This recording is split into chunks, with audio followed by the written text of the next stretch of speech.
The EU is facing yet another crisis after Romania's top court ruled that European Court of Justice decisions, ECJ, do not have supremacy on the country's constitution, in a move that followed a similar decision taken by Poland's Constitutional Tribunal earlier this year. Romania's Constitutional Court ruled last week that a decision by the ECJ could only be applied if the country's constitution was amended. The decision related to a case brought by Romania's highest court, which had condemned former ministers and parliamentarians for VAT fraud and corruption in the management of European funds. The move called into question the primacy of European law over national law, just as in Poland's case. Reacting to the news, MEP Sophie in 't Veld warned the issue should be top of the agenda for European Council President Charles Michel. She blasted, "If member states no longer accept the primacy of EU law and the authority of its highest court, the EU is effectively disintegrating. There is a full-blown rule of law crisis,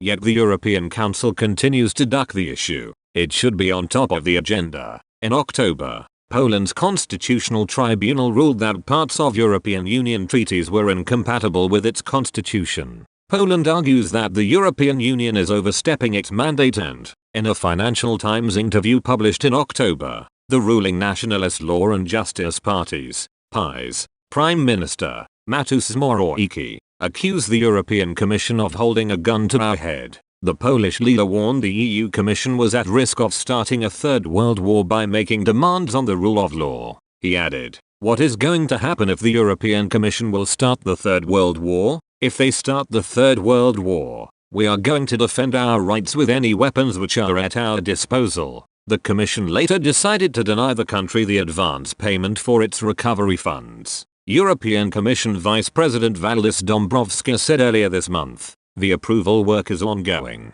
It is unlikely that we will be able to finalize it this year." He spoke at the end of the meeting of European finance ministers in Brussels. If the plans had been approved, Poland would have been entitled to a first installment of 13% of the total of €23.90 billion in subsidies it is due to receive over the next 5 years. Under pressure from the Parliament and the member states, the Commission has set conditions for the release of EU funds. Brussels wants firm commitments to guarantee the independence of the justice system for Warsaw.